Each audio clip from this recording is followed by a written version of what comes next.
Ya estamos. Me dice. Sí, doctor, listo.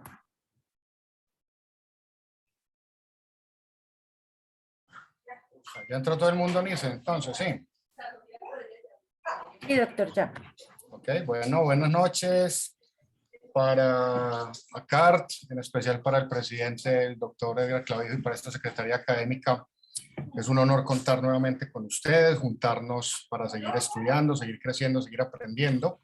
En esta ocasión con el 30º webinar que vamos a tener con un tema muy importante, inestabilidad patelar en esqueleto inmaduro, con 4 grandes expositores.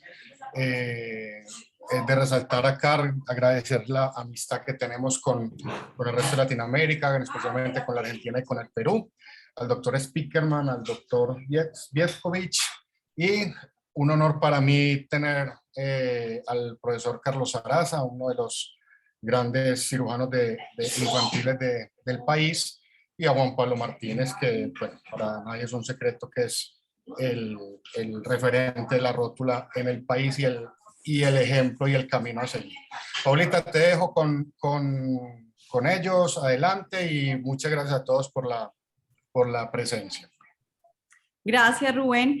Bueno, muy buenas noches a todos. Me da mucho gusto volver a estar aquí frente a ustedes. Estuvimos 2 años detrás haciendo toda la parte de Secretaría Académica y hoy como coordinadora de este webinar, pues es un honor que me dio Rubencho poderlo coordinar. Como él lo decía, tenemos 4 panelistas expertos en la patología patelofemoral. Quiero presentarlos. Federico Spickerman está en Buenos Aires, Argentina, es cirujano de rodilla, fue compañero mío de Traveling Fellow hace unos 7, 8 años, Fede, no sé. Tiene mucha experiencia en este tipo de patologías, yo creo que alrededor de 2 inestabilidades semanales le están llegando a él y pues se ha interesado mucho en este tema desde hace años. Nos acompaña también Guillermo Vietkovich, que es de Perú, él está en Arequipa. Guillermo es cirujano de rodilla, también amante a esta patología con una técnica que él ha descrito y tiene un gran número de casos también que nos va a enseñar muy seguramente muchos tips y muchos truquitos que tenemos en la parte de la inestabilidad patelofemoral.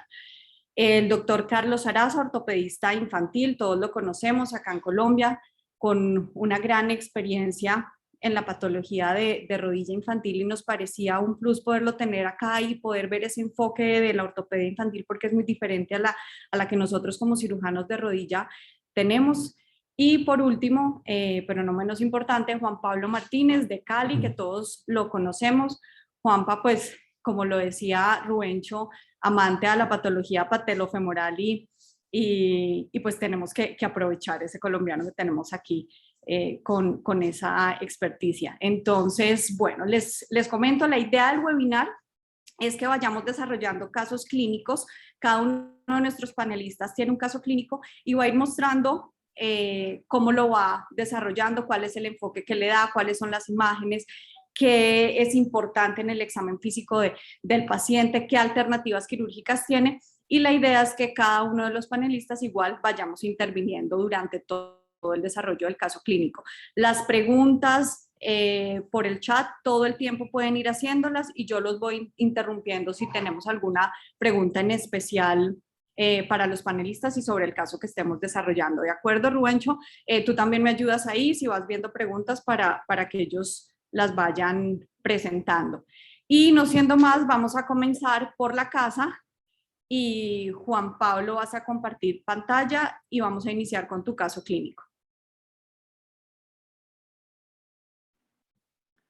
Gracias, Paula. Gracias, Rubén. Y un saludo a nuestros panelistas, compañeros. Voy a presentarles entonces Tengo un par de casos, voy a presentar ahora uno, después vemos si podemos presentar el otro. Son casos de que es un poquito diferente esta modalidad que tengo en el sentido que no están resueltos aún, entonces vamos a enriquecer con lo que podamos discutir acá.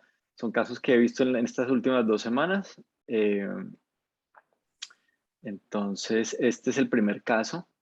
Es un paciente de 15 años de sexo masculino con una historia de inestabilidad de rótulas desde los 9 años, múltiples episodios en ambas, que siempre las ha reducido el propio paciente, nunca ha tenido que consultar urgencias, aprendió y lo hace él.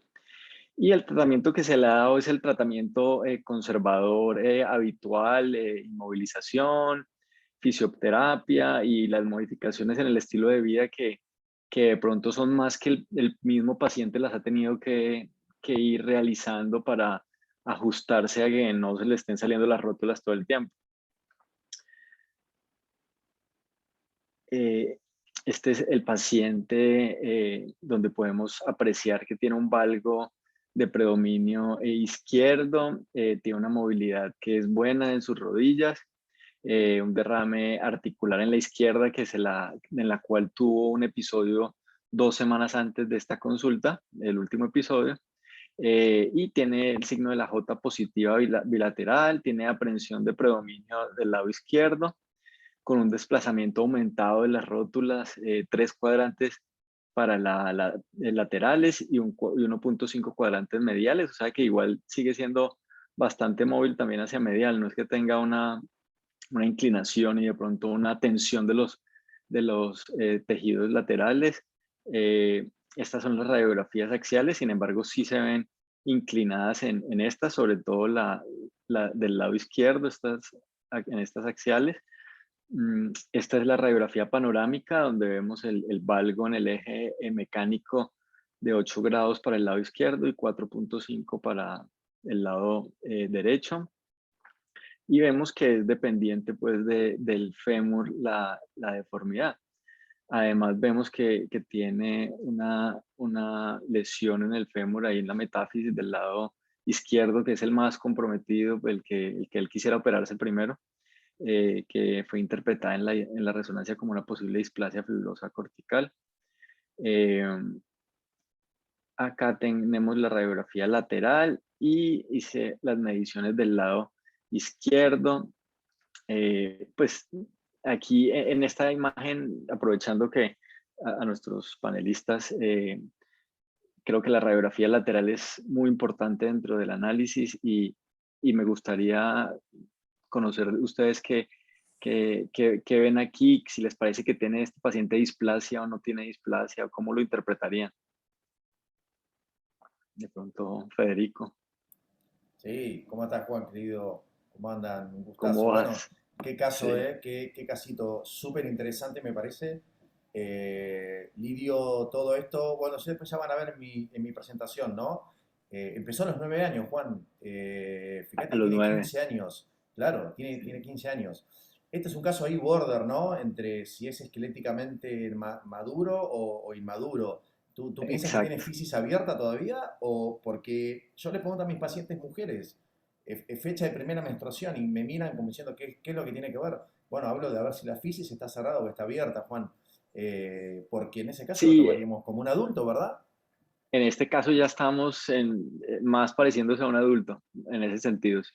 Total, total. Bueno, supongo que le has pedido tomografía y rezo y le has pedido las mediciones de los ángulos, Juan. Yo Sí, hubiera, sí, bueno, tenemos las bien. mediciones y yo, o sea, en estas imágenes uno piensa que de pronto no están los signos típicos de displasia, no se ve el bump, pero uno sí, aquí había marcado ese signo Sí, un de crossing sign. entrecruzamiento. Un crossing Uno sign. quisiera que ese surco fuera profundo hasta arriba y esto lo que nos demuestra es que solo adquiere algo de profundidad cuando ya el cóndilo ha avanzado, o sea que la primera parte es displásica, es plana, entonces de pronto no hay un espolón, pero sí hay. Y lo otro que medimos aquí fue el cartón de Shams, que sí nos dio elevado a 1.51 y el INSA al Salvati también 1.67. Entonces vamos pensando ya en cómo podemos resolver este caso, probablemente. Imágenes adicionales, hablabas de la tomografía, siempre en tus pacientes, o de pronto en la resonancia podemos hacer también algunas de esas medidas. Mira, después en mi presentación te voy a poner, bueno, tú has escuchado las charlas de Elizabeth Arent, ¿no? Sí, Donde, como si tú lo mides en una tomografía o en una resonancia, el catón de shampoo, el INSA Salvati, te va a magnificar más o menos entre un 10 y un 15%. Claramente lo que le has pedido tú, que es esa medición, una placa radiográfica brillante, siempre tomen los ortopedistas como concepto número uno de que cuando van a medir el catón de shampoo INSA Salvati, siempre lo hacen en una placa radiográfica y a 30 grados de flexión, Juan. exacto. Digamos, para mí, número uno, Elizabeth te dice que te magnifica entre el 10 y un 15%, y tú puedes llegar a distalizar o a hiperristalizar y generar una hiperpresión patelar. Así que brillante ahí el tema del Insan Salvati y el catón. Yo cada vez el Sí, Insan lo uso menos, uso más el catón, no sé tú, pero bueno, yo, Juan, me quedo con esta imagen para la altura patelar. ¿Sí? Después veremos sí, para lo que es el ángulo Q y el TATTG, ¿no? claro. Entonces, avanzando en este caso, tenemos estas imágenes también de resonancia. Yo les tengo los tres primeros cortes axiales, donde vemos que empieza ese surco del fémur y vemos cómo es un surco bastante plano, es un surco plano y en lo que lo que para mí fue como una displasia tipo A, una displasia en la que vemos simplemente el signo de entrecruzamiento y en la que no está recomendada ni indicada pues la, la trocleoplastia, ya pasándonos un poco al manejo, ¿no? Porque siempre que uno ve ese signo, bueno, todavía les contaba que tiene el signo de la J, pero no lo hemos visto aún. Eh, tenía un TTTG de 18 milímetros en ambos, entonces sí empieza uno a pensar un poco más acerca de ese tratamiento que podemos hacer. Eh, ¿Algo más que quieran saber, Guillermo, Carlos, sobre este paciente hasta ahora? ¿No? Juan Pablo, creo que nos sería importante saber cuánto es su ángulo del surco autoclad. ¿Lo llegaron a medir? Sí, lo medimos y está definitivamente displásico, o sea, está por encima de 150, 180. es un surco displásico, pero no lo tengo aquí, no tengo aquí la medición. Juan Pablo, yo les pregunto, tenemos radiografía, papel lateral, tenemos una ortorradiografía y tenemos una resonancia. ¿Alguno de ustedes haría una tomografía? Doctor Sarasa, Guillermo, Fede. Sí, sí, ya le pidió, ¿no, Juan? Sí, ya lo mostraste. ¿Cómo calculaste el TATTG, Juan? Ese lo medimos Con en resonancia. resonancia, ese lo hicimos con resonancia en este caso, ¿no? Donde sabemos que los valores normales en resonancia de pronto no son hasta 20, sino que son un poco menos y ya Menos. 18 puede ser una alerta para nosotros y pensar que 18 ya es muy alto para resonancia magnética. Eh, este era en el examen físico. Juan, pero bueno, una pregunta. Bueno, Fede quisiera un TAC. Guillermo, ¿necesitarías un TAC? Bueno, yo creo que acá te tiene que primar un poquito el criterio clínico. Tenemos un paciente con una inestabilidad severa. El valor del TGTT hoy en día está muy controversial. Algunas escuelas lo consideran de 15 para arriba, otras de 20 para arriba. Creo que nosotros tenemos que tener el concepto de que vamos a manejar un paciente, en una radiografía ni Pero una tomografía. estarías tranquilo con estas imágenes. Yo creo que personalmente, normalmente yo manejo dentro de mi protocolo una resonancia para valorar el estado condral y prefiero determinar estos valores TGTT como ángulo de surco y todo ello con una tomografía. Doctor Es lo que Sarasa, ustedes en ortopedia infantil, en este estudio, ¿usarían resonancia y radiografía o pedirían un TAC? Pues la cosa es que con los papás hoy en día, como están tan como prevenidos con la salud de los niños, pues los TAC siempre serán un baño de radiación mucho mayor, mientras que la Ok. resonancia no va a presentar ese problema. Entonces, pero indistintamente dependiendo de la situación, sobre todo cuando hay grandes deformidades óseas, sí pedimos las tomografías porque a veces inclusive necesitamos reconstrucciones 3D, inclusive modelos óseos, o sea, prototipos, para diseñar la mejor estrategia para el manejo del paciente independiente de los tejidos blandos. Ok. Juan, dentro de tu rutina no creo que uses ya el TAC, ¿cierto? Bueno, tratando de, lo que decía el doctor, de disminuir esa irradiación, casi que todo uno lo puede evaluar también en la resonancia magnética. De pronto en algún caso puntual, claro, si uno quiere ser más preciso, seguramente está el TAC y estoy de acuerdo con eso. Pero sobre todo lo que nos aporta el TAC es esta medida, lo del TTTG. Y como... Y si tenemos dudas de anteversión, de versiones femoral o Ah, tibial. no, sin duda, sin duda. Ahí Ahí sí, sin vamos, ahí duda. vamos. Ahí sí haríamos el TAC para evaluar el perfil torsional, seguro. Ahí sí, definitivamente. Sin ninguna duda, claro. Y no olvidemos que ese paciente tenía una inestabilidad tanto para la parte medial como para la parte lateral. Ujú. Y tiene displasia. Lo más probable es que tenga algún problema rotacional. Creo yo que sí es importante. Sí, digamos que al examen físico eso es algo que nos interesaba y no encontramos hallazgos al examen físico de alteraciones ahí rotacionales. No tenía tanto como inestabilidad medial, pero no era o sea, era una rótula que se movía igual hacia medial, pensando en que de pronto no iba a necesitar un alargamiento del retináculo o algo, o algún gesto ahí en la parte lateral. Eh, entonces, como pueden ver, esa J y ese paciente que le cuesta hacer la extensión completa porque la rótula como que se le engancha y no logra hacerla, más marcado en el lado izquierdo.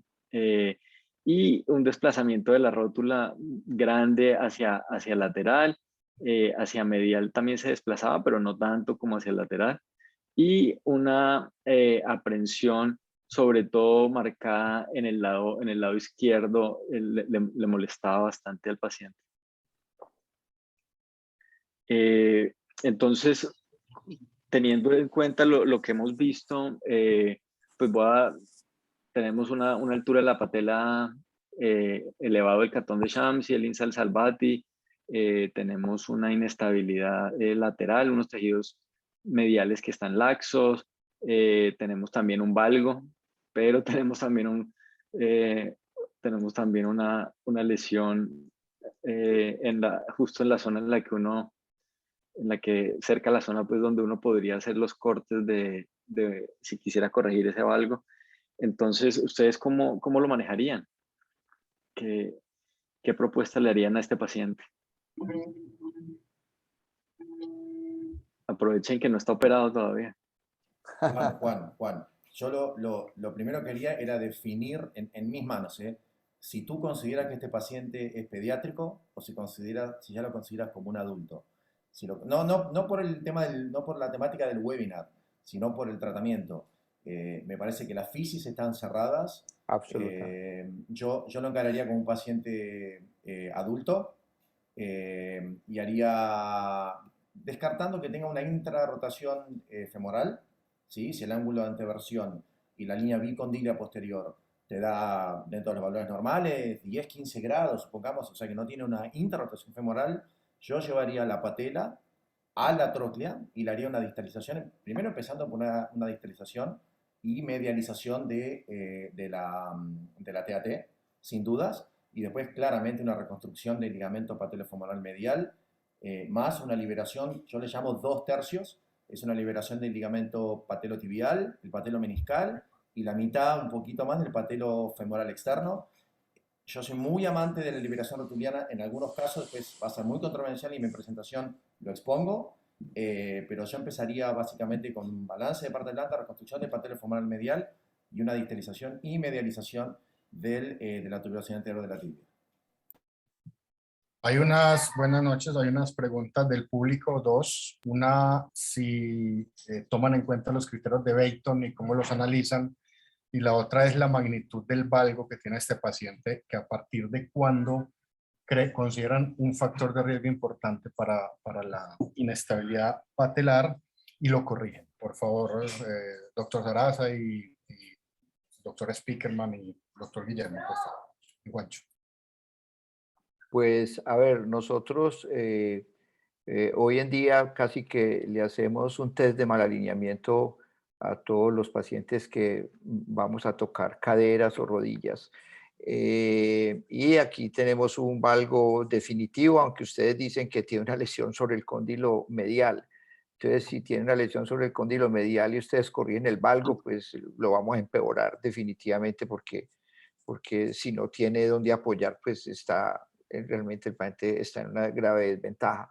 En realidad, nosotros nos ceñimos por los valores del test de mal alineamiento normales o normales, dependiendo de que se salgan de los valores aceptados como normales en un momento dado, que son 87 grados el mecánico distal femoral y 87 grados el mecánico medial proximal de la tibia. Si se sale de esos valores y hay una sintomatología de inestabilidad de rótula, pues se deberían corregir porque no bastará solamente con la corrección de tejidos blandos para solucionar el problema. Vuelvo y repito, aquí el problema que tenemos es que ustedes dicen que tiene una lesión condral importante sobre el compartimiento medial. Entonces, tocaría no más que corregir la rótula para estabilizarla sabiendo que probablemente vaya a fracasar, creo yo, porque si no corregimos el valgo, no se va a sostener en el tiempo. Inicialmente creo que sí lo va a hacer, pero después con el tiempo eso se va a perder si el valgo es importante. No estoy de acuerdo con el profe Sarasa. Yo creo que sí es importante tomar la escala Beighton. Nos predice mucho la hiperelasticidad del paciente. En este caso, creo que tenemos que llegar a un diagnóstico del paciente. Para mí es una displasia troclear. Yo creo que es una displasia de tipo B o tipo D. No tenemos todas las imágenes, pero se ve que no hay un continente para que funcione, para que encaje esa rótula, siendo catalogado ya como una... más que la imagen radiológica, Juan Pablo, yo la veo en la resonancia, por eso te preguntaba el ángulo de troclear. Entonces, no veo un continente, veo que está deslizándose en una plataforma y yo creo que hay que prepararle un lecho para que pueda encajar esa rótula, y está ausente la rótula. Segundo, estamos hablando de una patela alta, en un 1.50 y tanto, 56, si no me equivoco. Yo sí le plantearía, y además inestabilidad, entonces 1.67. Mi planteamiento sí sería una trocleoplastía abierta podría ser en este caso, por las características, o tal vez una artroscópica, midiendo específicamente los niveles donde se va a dar, hacer por el tamaño, si nosotros consideramos que una reconstrucción del ligamento patelofemoral medial nos va a hacer un descenso más o menos de 0.2, si le hacemos solamente la reconstrucción va a ser insuficiente para esa patela. Yo creo que en este paciente ya se tiene que pensar en una osteotomía de descenso y una reconstrucción del ligamento patelofemoral medial. Creo que ese sería el planteamiento que podría yo plantearle al paciente.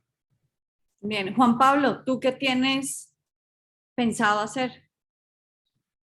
Entonces, la propuesta para este paciente es una reconstrucción del ligamento patelofemoral medial con el patelotibial medial también, con un aloinjerto tibial, haciendo todo, haciendo la técnica que ya hemos hablado antes, que si bien la utilizamos en esqueleto inmaduro de niños, pasando pues por el tendón aductor, que el doctor Vietkovich también utiliza, ¿cierto? O la hace de alguna manera parecida, pero y aprovechar ese mismo injerto para ir hasta el patelotibial. Luego hacer una osteotomía donde creo que la más importante es distalizar esa tuberosidad. Recordemos que cuando distalizamos por la forma de la tibia también se medializan aproximadamente 4 milímetros dependiendo. Entonces ya con eso hemos corregido una parte, pero probablemente queramos hacer algo más, entonces unos 2, 3 milímetros más le sumaría de medialización para corregir un poco más ese TTTG. Y la osteotomía femoral, yo creo que en este paciente con 8 grados de valgo en el eje mecánico, estaría indicada. Lo que tendría que consultar un poco es si hacerle algún gesto también a la lesión benigna ahí del hueso, o si es conveniente hacerlo o no en este caso, pero suponiendo que no lo tuviera, yo creo que haría eso también. Juan Pablo, pero es que la osteotomía de este paciente probablemente sería femoral. Entonces, cuando tienes que poner una placa y cuando entres en la placa vas a aliviar el defecto cortical fibroso porque lo vas a estimular. Entonces, no me preocuparía mucho por eso. Entonces ahí queda tratado de una vez. Sí, señor, quedaría tratado de una vez. Doctor Sarasa, ¿usted en este caso haría la osteotomía medial de cuña cerrada? De cuña cerrada en fémur.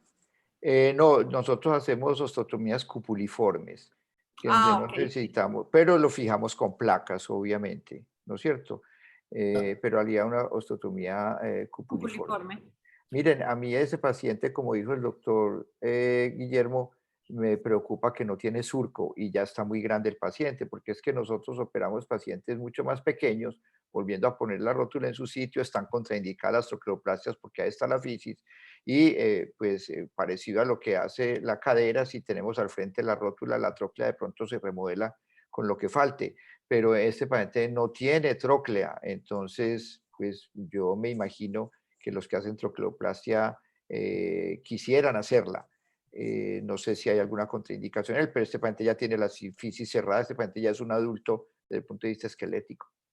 Juancho, una pregunta, dos preguntas, Juancho. Una, te preguntan cómo calculas la distalización de la tuberosidad y la otra si hay algunos, si dentro del análisis que has hecho y con el diagnóstico que has llegado, si eso te hace tomar la decisión de hacer una trocleoplastia abierta o artroscópica.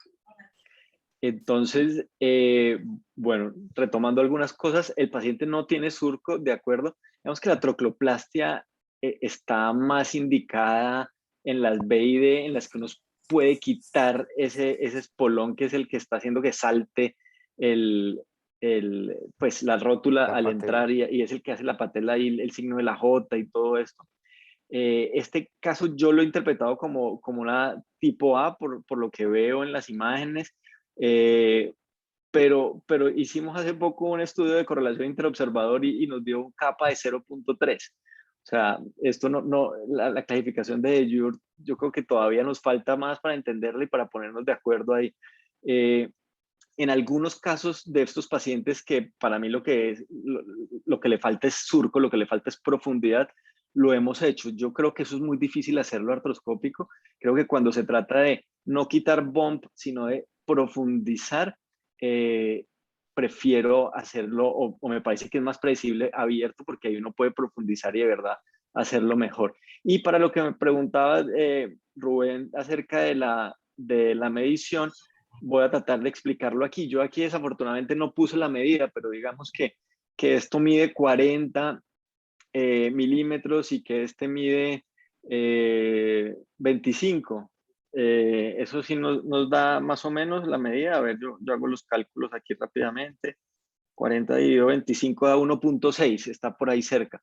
Entonces, lo que yo haría sería que quiero llevar ese paciente a un rango normal, pero no quiero pasar de 15 milímetros. Entonces, digamos que ese 40 lo voy a bajar a...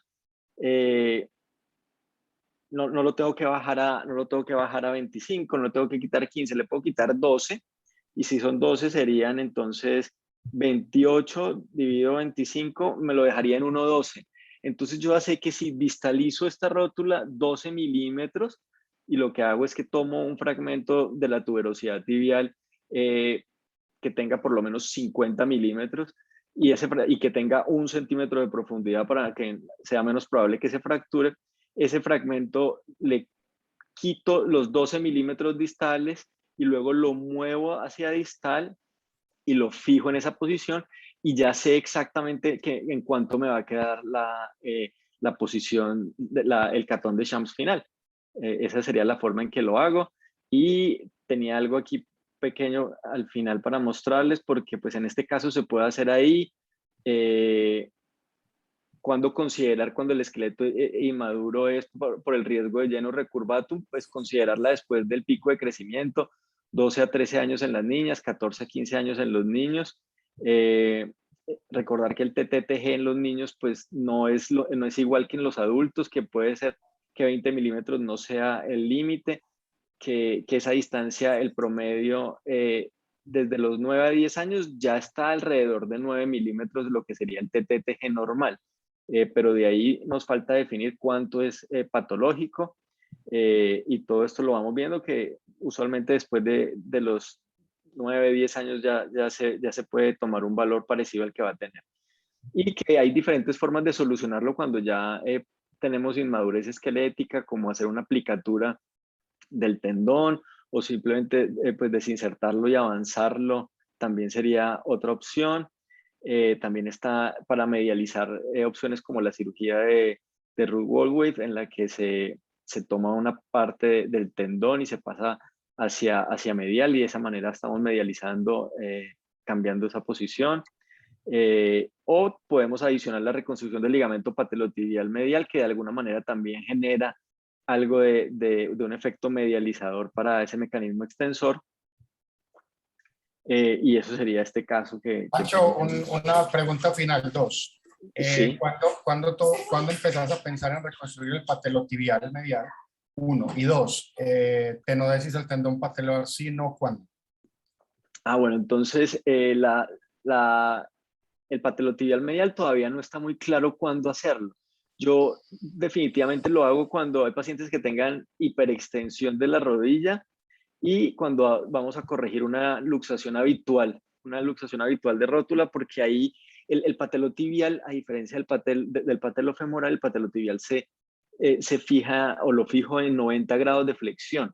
Entonces, en la luxación habitual, que se luxa esa en flexión, nos ayuda ahí a mantenerla en ese grado. Entonces, esos pacientes que tienen una aprensión muy grande, o como en este caso que tienen ese surco plano y que uno sigue y uno pasa los 30, 40, 50 grados de flexión y todavía tienen aprensión, en esos casos me gusta también hacerlo, sobre todo si no voy a hacer troqueoplastia, como en este caso que no lo tenía contemplado. Aquí tiene una abrebocas de lo que puede ser el otro caso, pero vamos a ver si alcanzamos. Había otra pregunta, ya la respondiste. ¿Por qué vamos a seguir con el doctor? No, faltó tenodesis. ¿Cuándo piensas en tenodesis del patelar y por qué? Bueno, la tenodesis entonces, digamos que está sugerida como una opción cuando tenemos tendones muy largos. Entonces, cuando el tendón supera, la verdad no tengo el número exacto, pero creo que es por encima de 50 milímetros de longitud. 52 milímetros, dice el doctor Nairet. Eso, 52 milímetros. Cuando supera esa longitud, uno debería, además de distalizar, considerar, porque va a seguir teniendo como ese efecto de como parabrisas o de ser muy largo, considerar agregarle un anclaje y bajar el tendón para que no sea tan largo. Ok, gracias Juan Pablo. Voy a hacer un poquito acá de abogado del diablo. Necesito que sigamos con los demás casos y vamos resolviendo igual las preguntas a medida que vayamos mostrando los otros casos. Doctor Sarasa, ¿podemos compartir pantalla? Y lo que les voy a ir pidiendo a nuestros panelistas es que también vayan revisando el chat, y si podemos ir dando respuesta también a las preguntas por el chat, sería interesante. Con eso logramos tener la mayor cantidad de preguntas resueltas mientras vamos igual presentando el caso. ¿Listo? Doctor Sarasa, ahí estamos. Bueno, muchas gracias, Paula. Yo me voy a concentrar básicamente en el esqueleto muy inmaduro y les voy a hablar de la superknee, que fue el favor que me pidió Paula. Para comenzar, a ver que esto no me pasa. Yo les voy a presentar 3 casos de rótulas que están permanentemente luxadas. Este es un niño de 8 años de edad que presenta unas rótulas permanentemente luxadas. Por aquí tenemos un video de este niño donde vemos que al hacer flexión y extensión, la rodilla siempre permanece afuera. Este sería el caso número 1. El caso número 2 es una paciente esta es la radiografía de este niño donde vemos la rótula completamente lateralizada y en una resonancia vemos la rótula que está por fuera, obviamente, de su surco y que permanece en esa situación todo el tiempo. El segundo caso es una niña de 10 años que tiene una rótula luxada también permanente. Esta niña ya había recibido múltiples tratamientos quirúrgicos, le habían hecho reconstrucción del patelofemoral, le habían hecho varias cirugías y nosotros le hicimos una reconstrucción tipo super knee, como ya vamos a ver. Y por último, este es un paciente de 7 años de edad, también con una rótula permanentemente luxada, donde ustedes pueden ver que cuando hacen la flexoextensión, pues la rótula permanece todo el tiempo luxada. Este es un paciente cortesía del doctor Gabán, compañero de nosotros en la clínica Noel. Para ahorita vamos a mostrar pues los resultados de estos pacientes. Les quiero hacer una breve exposición de lo que es la SuperKNee. SuperKNee no es que sea una supercirugía, sino que es un acrónimo donde ustedes pueden ver que es un procedimiento utilitario sistemática para reconstrucción de extremidades. Fue realmente desarrollado por el doctor Paley desde el 94 y tiene como objetivos la reconstrucción del ligamento cruzado anterior y cruzado posterior ausentes en estos niños la mayoría de las veces, realinear la patela y corregir la contractura en flexión de las rodillas. Recordar un poco, esto lo saben todos ustedes, rápido, depende del surco troclear, depende de la rotación tibial, depende de la rotación femoral, depende de la alineación de la rótula, el balance muscular y de los estabilizadores, por lo cuanto cuando evaluamos los problemas patelofemorales, muy importante, y yo creo que a nadie le sobra, deben evaluar muy bien el esqueleto, todas las torsiones, evaluar las partes blandas, los ligamentos y las unidades musculotendinosas. ¿Qué es entonces una superknee? Una superknee es la combinación de un poco de procedimientos que también todos ustedes conocen. Es la reconstrucción del cruzado anterior por la técnica de Mackintosh o parecida al Mackintosh, es la reconstrucción del ligamento cruzado posterior extraarticular con una técnica desarrollada por Paley, es la realineación distal del tendón patelar con la técnica de Gramont francesa, es la reubicación patelar con una técnica de Langenskill diseñada por allá en los años 40 y es corregir la contractura de la rodilla. ¿Cómo se reconstruye el ligamento cruzado anterior? Creo que ustedes ya lo conocen, es resecar la banda iliotibial, perdón, me devuelvo, es reconstruir, resecar la banda iliotibial y sacar dos haces. Esos dos haces se pasan por el cóndilo femoral amo de Mackintosh para el cruzado anterior y el otro segmento que se lleva por delante, por detrás, perdón, del tendón patelar, se lleva al aductor magno y se trae sobre sí mismo para reconstruir o impedir la acción para mejorar la acción del cruzado posterior que obviamente estos pacientes no tienen. Entonces, con la misma banda iliotibial reconstruimos los dos ligamentos. El Gramont es simplemente la medialización del tendón patelar. Sabemos que no podemos movilizar la tuberosidad como ustedes lo están proponiendo para estos pacientes, entonces despegamos el tendón patelar como ustedes pueden ver aquí, dejando todo el cartílago para evitar el recurvatum del cual ustedes ya hablaron, y ese tendón se medializa e inclusive a veces se puede distalizar también. Eso es una técnica de Gramont que la utilizamos muy frecuentemente. Y la técnica de Langenskill es reubicar la patela, pues esa patela siempre está al lado de la rodilla, entonces simplemente abrimos la cápsula articular, ¿sí? Despegamos la patela, dejamos toda la membrana sinovial íntegra, la despegamos en su borde lateral y medial, ¿sí? La levantamos, cerramos ese defecto de la sinovial, movilizamos toda la patela y le hacemos un nuevo orificio, dijéramos, a la membrana sinovial sobre este sitio para reubicarla, ¿sí? Como ustedes pueden ver aquí, hacemos un nuevo roto en la vaina sinovial, corremos la rótula y circunferencialmente la volvemos a pegar a la vaina sinovial. Eso es una reubicación completa de la patela, funciona muy bonito y además pues se le hacen todo lo que conocemos que son los avances del vasto medial o la medialización del tendón patelar, que es el Gramont, o sea, todo lo que necesitemos para hacerle a esos pacientes. Y además, para las contracturas de flexión congénitas, entonces vamos a hacer una capsulotomía posterior. Si quiere, presento el resultado de los 3 pacientes que les acabo de comentar, o si tienen algún comentario con respecto a qué experiencias tienen ustedes con la realización del proceso, del procedimiento SuperKnee. Paula. Sí, queremos ver los resultados, profe. Quería preguntarle, ¿este procedimiento lo hace en pacientes de qué promedio de edad? 8, 9 y 10 años de edad. Inclusive lo podemos hacer en pacientes de 2 a 4 años de edad si son casi siempre pertenecen a pacientes que tienen unas hemimelias, ¿sí? Entonces esos pacientes tienen malformaciones múltiples congénitas, valgo hipoplasia posaxiales de la extremidad, donde tenemos un valgo del fémur, tenemos ausencia de ligamento anterior de cruzado anterior y posterior, tenemos una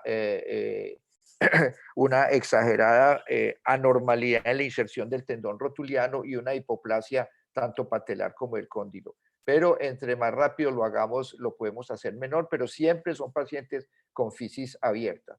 El paciente que les mostré como caso número 1, aquí ustedes pueden ver donde cerramos la sinovia, movilizamos la rótula, o sea, le hicimos el procedimiento de Langenskill y le movilizamos la inserción distal patelar, o sea, la técnica de Gramont. Aquí tenemos el niño y además se le adicionó un patelofemoral medial, como ustedes pueden ver en la parte medial de esa rodilla. Ese fue el resultado postquirúrgico y este fue de donde nosotros salimos, ¿sí? La segunda paciente, que era Kendi, la que yo les conté, que había sido intervenida múltiples veces, creo que este paciente ¿Cuántos años tiene Kelly? tenía 10 años cuando le hicimos el procedimiento. Creo que este es un paciente que hicimos con Alejandro. Esta niña 4 meses después ya tenía su rótula completamente alineada y funcionando normalmente, haciendo una marcha normal de su rodilla, nunca más se volvió a luxar, ¿sí? Y por último, el tercer paciente que les mostré a ustedes, se le hizo también una cirugía de Langenskill, se le hizo un Gramont, se le hizo un patelofemoral, se le reconstruyó el ligamento cruzado anterior, como ustedes pueden ver aquí con estas anclas, y además esos pacientes tenían una severa rotación tibial externa, entonces se le hizo una osteotomía para corregirle la rotación. Esta es esa niña, aproximadamente 6 meses después del procedimiento, donde ven que la niña tiene una marcha completamente normal, flexoextensión completa de su rodilla y una rótula completamente alineada. Eso es lo que tenía para mostrarles a ustedes con respecto a estos casos. Si tienen experiencias con estos procedimientos, pues a mí personalmente me interesaría que ustedes opinaran. Pauli. Sí, pregunta. No, yo la verdad que primero estoy asombrado, azorado con la clase que acaba de dar el doctor Carlos, que se nota que es un profesor que tiene un nivel impresionante, pero no sé si se están dando cuenta de la nueva era que estamos entrando en lo que es la patología patelofemoral y la inestabilidad patelofemoral pediátrica. Y más que nada, nosotros siempre estudiamos, y hasta la facultad, estudiábamos que la luxación congénita de cadera hacía que ese acetábulo no esté profundizado. Y ustedes han nombrado, y el profesor también, habló, digamos, del concepto de poner la rótula para poder lograr profundizar la tróclea. No digo que haya que hacer un screening, así como hacemos con las caderas, con la patelofemoral. Pero el concepto de la ley de Wolf, aplicar la ley de Wolf, donde un hueso puede remodelar a otro, me parece que esto nos abre a los amantes de la patología patelofemoral un abismo. Yo soy amante de la Gramont. Mis fellows están enamorados con esa técnica quirúrgica. Después lo voy a mostrar, justo venía con razón por un caso que les voy a mostrar, pero es un procedimiento tan sencillo. Y el hecho de poner la patela arriba de la tróclea, ¿sí? va poder producirse, cuanto más precoz lo hagamos, más profundización de por lo menos el surco cartilaginoso. Después veremos si puede hacer una profundización del óseo.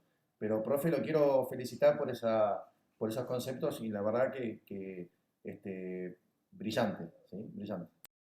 Doctor Gracias, Sarasa, ¿algún promedio máximo de edad para hacer la técnica de Graham? No, mientras la tuberosidad de la tibia esté abierta, usted nunca puede movilizar. Ustedes ahí mencionaron en una de las diapositivas 10, 12 años o 12, 14. Yo pienso que eso son unas edades aproximadas. Usted lo que necesita es una radiografía y si la tuberosidad está abierta, pues vos no la puedes tocar porque vas a hacer una inclinación patelar, o sea, vas a hacer un recurvatum iatrogénico. Entonces, siempre que exista la fisis abierta, usted simplemente lo despega bordeando el cartílago y eso funciona bien, como dice Fede, eso funciona muy bien y no tenemos cierres fisiarios cuando se hace de la manera adecuada.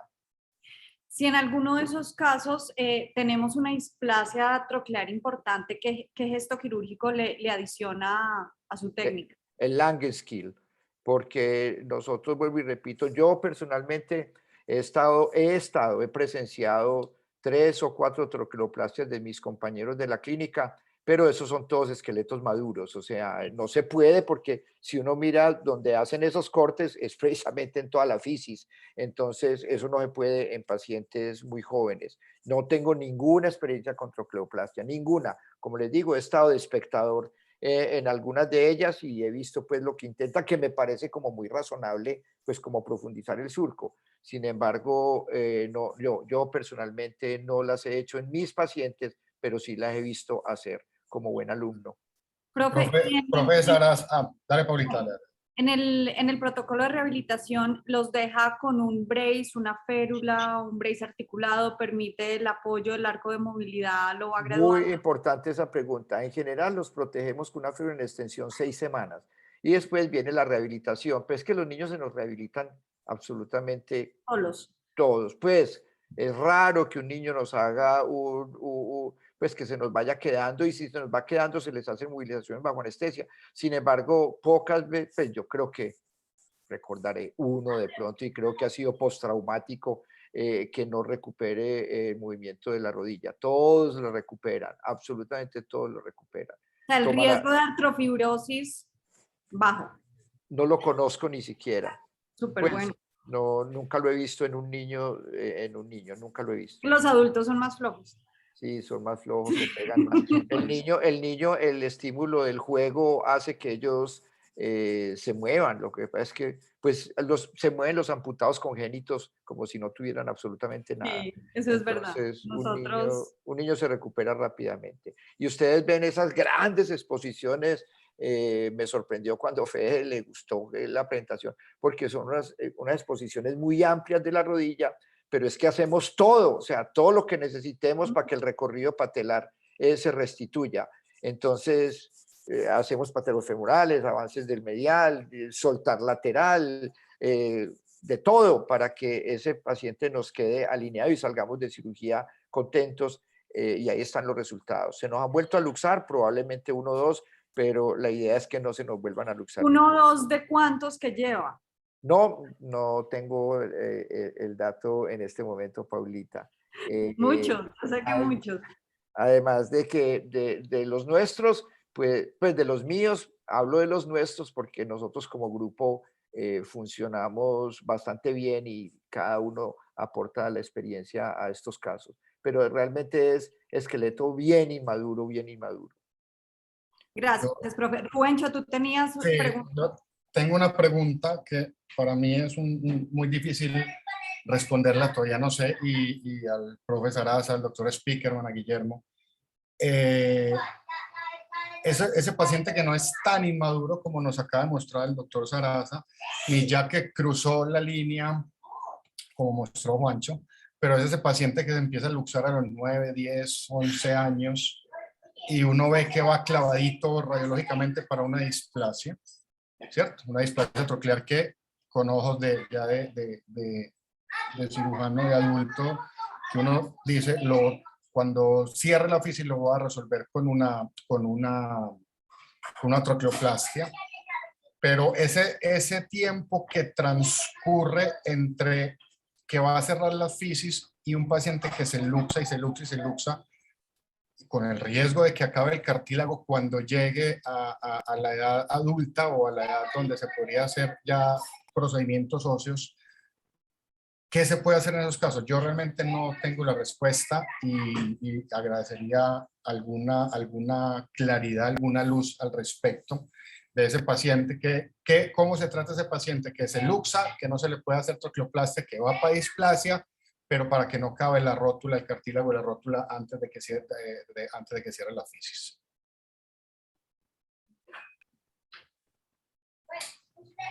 Pauli, no sé si quieres que yo responda.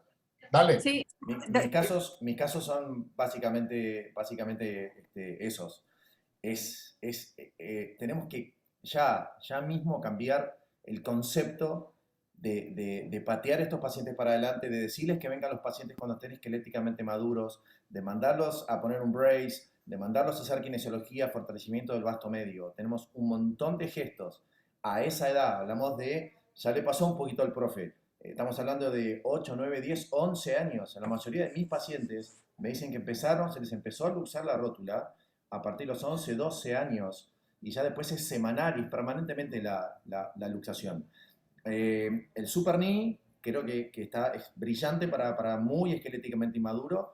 Hay gestos que yo después les voy a mostrar que se pueden hacer con muy buen resultado. Paulita, tú preguntaste por el Grammont, tiene un 80-85% de buenos resultados. Pero después tú le puedes hacer la TAT si quieres. O sea, en el caso de que falle y se reluxe, le puedes hacer una osteotomía cuando ya esté esqueléticamente maduro. Pero hay muchos gestos, como formándome, digamos, como artroscopista, que se pueden hacer que después le voy a mostrar. Pero es una edad lo que dices tú, Rubén, que estás ahí entre que ya está pasadito para el profe. ¿Y qué hacemos? ¿Lo esperamos hasta los 14, 15, como dice Juan? ¿O hay algo para hacerle antes? profe, usted nos iba a decir algo. Yo. Sí. Raúl. Bueno. Miren, yo lo que creo es, y con el respeto de todos, absolutamente todos los colegas, es que nos enfocamos, y ese es mucho en qué tratamiento quirúrgico hacer. Y yo creo que a veces lo que nos falta es examinar muy bien el paciente. Yo creo que muchas de estas inestabilidades tienen un alto componente rotacional óseo. O sea, hay alguna cosa en la versión femoral, hay alguna cosa en la torsión tibial, hay alguna cosa en la ubicación de la patela. Ustedes ven a los pacientes con un varo y con un TTAG alterado, donde los pacientes van a necesitar osteotomías en L tibiales. O sea, hay que examinar muy, muy bien antes de pensar que simplemente un patelofemoral nos va a resolver todo el problema, ¿sí? Entonces, sé que la rótula, como siempre que se habla de ella, terminamos hablando de 80.000 procedimientos, o sea, el uno, el otro, el que mueve el rotuliano, que lo parte en dos, que lo parte para allá, que lo parte para acá. Uno finalmente termina escogiendo la técnica con la que se siente más cómodo y que es lógica para manejar ese paciente, ¿no? Porque si me dicen, hombre, es mejor el Rosway que el Grammont. No, yo prefiero el Grammont porque me siento más tranquilo, más confiado, la muevo para donde quiera, mientras que el Rosway es meterlo por debajo del otro, me parece que inclina la patela, pero es un parecer, porque alguien puede tener otra experiencia. Entonces, antes de la discusión de toda la cantidad de técnicas quirúrgicas, ir con la lógica de realinear la patela y buscar muy bien esos componentes óseos que yo creo que apenas recientemente, y cuando digo recientemente, 10, 15 años, estamos empezando a darles bastante importancia a el componente rotacional, tanto femoral, tibial y de la tuberosidad. Bien, gracias, profe. Fede, aprovechando tu respuesta, voy a dar paso para que compartas la pantalla y nos muestres tu caso clínico y con eso también vamos despejando esa duda y la respuesta que nos ibas a mostrar. A ver, abrir preferencias. Dame un segundito. Privacidad. ¿Estás viendo, Pablito, la pantalla? No, ¿me estás No, viendo a mí? Bueno, todavía quizá no. tengo, no sé si quiere Edu, alguno de los chicos, no, porque tengo que configurar una cosita de la compu. Pero si quieres Edu Guillermo, seguir, o Vamos. Guille, dale, dale, Guillermo, comparte tú mientras Fede arregla ahí su problema técnico, a ver, porque ahorita la compartiste y sí corría bien, pero bueno, Guillermo, dale, Dame un segundo. ahí estás.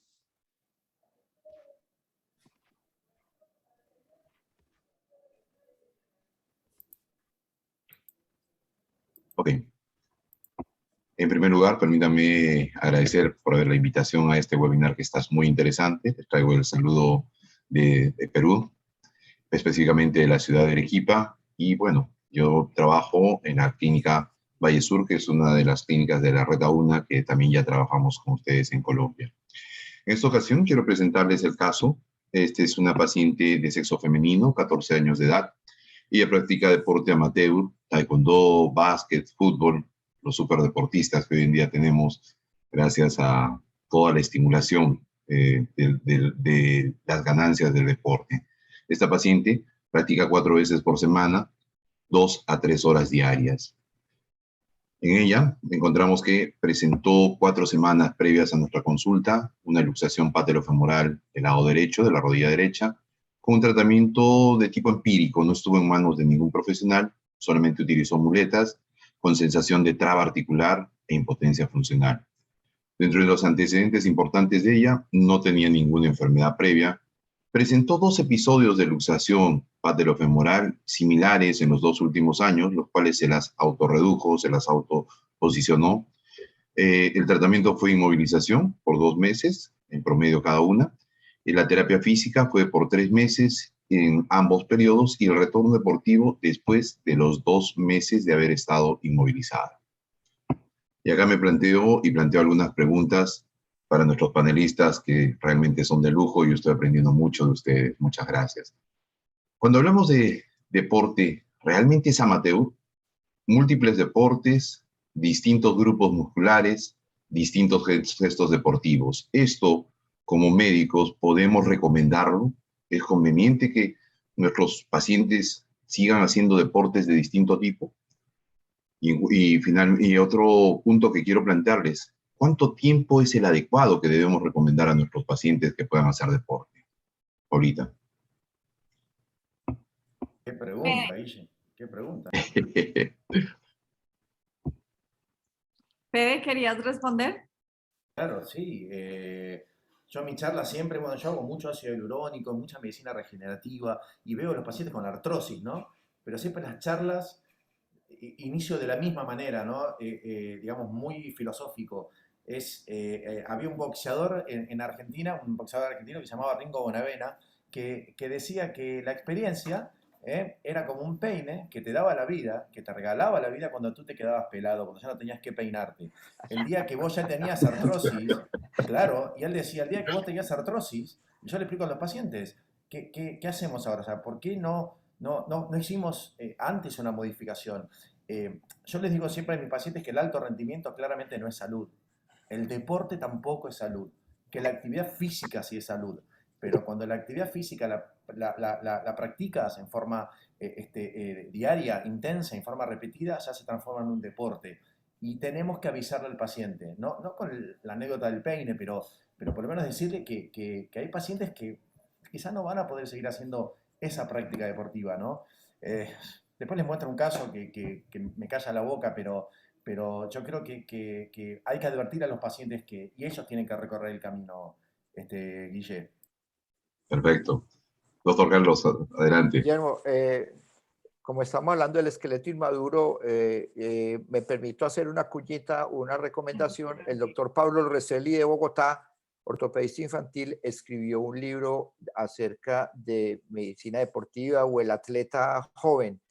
Y ahí hablan de que un niño antes de los 10 años ojalá no deba tener una especialización en un deporte, o sea, debe practicar múltiples deportes. Después de los 10 años ya pudieran eventualmente dedicarse a un solo deporte. Sin embargo, como dice Fede, hay que explicarle a la gente que la medicina deportiva en ortopedia existe porque todos los deportes conllevan una lesión. temprana o tardía, y que quien practica un deporte debe saber que va a pagar un precio alto por practicarlo. Los futbolistas las rodillas, los tenistas los codos y los hombros, o sea, cada deporte lleva implícito un deporte. Pero ojalá en el esqueleto inmaduro no haya especialización del deporte antes de los 10 años de edad. Pero vivimos un mundo muy competitivo donde todos los papás quieren a los 4 años que su niño va a ser el próximo Messi, que va a valer 10 millones de dólares a los 15 años, y entonces empiezan a presionar y eso se vuelve un problema muy tenaz. Vemos mucha lesión por sobreuso. Sí, la lesión por sobreuso del esqueleto joven es la primera lesión en la práctica deportiva. Entonces, una cuñita, revisen ese libro que es bastante interesante. Comparto plenamente con ustedes, doctores, y miren, acá les traigo uno de las recomendaciones, y también vamos a bajar esta ventanita, unas recomendaciones de Estados Unidos, del Departamento de Salud y Servicio Humano, en la cual dicen justamente lo que nos acaba de decir el doctor Carlos y el doctor Fede, que en niños de 6 a 17 años debe ser variado, mucho deporte, pero ojo, no en exceso, 60 minutos, al menos 3 días por semana. A veces nos concentramos, como decíamos, mucho en la parte de nuestra técnica quirúrgica, nuestros resultados, pero no en las recomendaciones de cómo prevenirlo, y esto es importante. Entonces, continuemos con nuestro paciente. Este paciente se caracterizaba clínicamente por tener, perdón, se me fue muy rápido, un segundo, tenía una eversión dolorosa, signo de témpano positivo, hiperalgesia a la palpación, el del retináculo medial, signo de aprehensión, el tendón patelar doloroso en la inserción proximal. Nosotros tomamos esto de los cuadrantes de Kolowich con el signo de Sage, que era positivo para la parte externa, llegando hasta un grado 4. Y lo que comentábamos, la escala de Beighton de hiperelasticidad. Esa tiene los 5 criterios, que es el genu recurvatum, que es la flexión inversa del codo, la dorsiflexión de los dedos de la mano, la flexión del dedo pulgar, esta escala, y finalmente el apoyar las palmas de las manos, como lo pueden ver ahí. Esta paciente cumplía 4 criterios, y este es lo más interesante. Miren, la que han visto en el video es la mamá. La mamá tenía la misma hiperelasticidad, como pueden ver en la fotografía del lado izquierdo de vuestras pantallas, que tenía la misma hiperelasticidad. En algún momento presenté este caso en un congreso y planteé la idea, ¿qué hacemos? Y la respuesta de algunos de nuestros colegas fue pasar al siguiente consultorio para evitarla. ¿Qué opinan ustedes, por favor, doctores? ¿Qué harían ustedes? ¿Tienes Pablo. estudio, Guille? Las imágenes. Sí. Ahorita. Guillermo, creo que queremos ver imágenes. ¿Qué Más tiene? imágenes, muy bien. ¿Qué imágenes quieren? Radiografía, resonancia. Bueno, la radiografía no la teníamos a la mano. La radiografía mostraba características normales. Lamentablemente no la puse en pantalla. Pero lo primero que tenemos acá es la resonancia. Estas son imágenes de nuestra resonancia. Permítanme un segundo, voy a bajar esto para que esté en la pantalla. En la cual tenemos un gran edema, una gran efusión. Tenemos, voy a ir pasando algunas imágenes para que vayan tomando alguna idea. Es un esqueleto inmaduro, metáfisis abiertas todavía. Tenemos ahí algunos resultados de cómo va mostrándose. Estas son las coronales. Miren el gran aumento de volumen, la gran expansión del ligamento patelofemoral medial, la gran distensión de esta. Creo que ahí paro un poco. ¿Algo más quieren aparte de la resonancia? Fede, Juan Pablo. Siempre queremos más. Tomo. Quiero una tomo. Esto, vamos con la tomo. Estos fueron los resultados de la tomografía. Y bueno, les pongo los valores, no las consideré ya necesaria ponerle las imágenes, pero acá va. Esto es lo que comentaba. Miren los valores que tenemos. Tenemos una distancia TGTT de 7. Tenemos un til patelar de 26 y de 24 en la rodilla que se ha luxado, la del lado derecho. Sin embargo, en el lado izquierdo tenemos un TIL patelar que va hasta 26 en contracción. Les soy honesto, estamos en una lucha constante con la parte comercial de nuestros centros de resonancia de nuestro país, porque ellos le hacen tomografías dinámicas, que realmente esto es más para estudio que para fines prácticos. Y la distancia TGTT en esta fue de 11. Pregunta, ¿qué hacemos ahora con esos valores? ¿Altura de la patela estaba normal, Guillermo? La altura estuvo normal. Pero Estuvo Guille, normal. ¿le viste ahí el ángulo de anteversión del cuello femoral? Sí, estaba alterado. Permíteme un 5. Volvemos un poquitito. Bien, estaríamos dentro de un caso donde yo siempre le explico a mis fellows, ¿la rótula está fuera de la tróclea o es que la tróclea está por dentro de la férula, perdón, de la rótula? Quizás estamos Así es. hablando de una interrotación femoral. Así es. Así es. Sin embargo, en la resonancia no se veía mala esa relación, ¿cierto? Se veía como enfrente del surco. Se veía alineada. No encaja con estos valores. Sí. Sin embargo, dinámicamente se tiene que salir. O sea, es que si tú tienes una versión femoral de 33 grados, hace rato que estás por encima del valor normal. Entonces, yo lo que explico es el tren. O sea, tú llevas el tren y lo montas en la carrilera o tú le enderezas la carrilera para que el tren ande derecho. Entonces, yo creo que una versión femoral aumentada definitivamente tiene consecuencias sobre el recorrido patelar.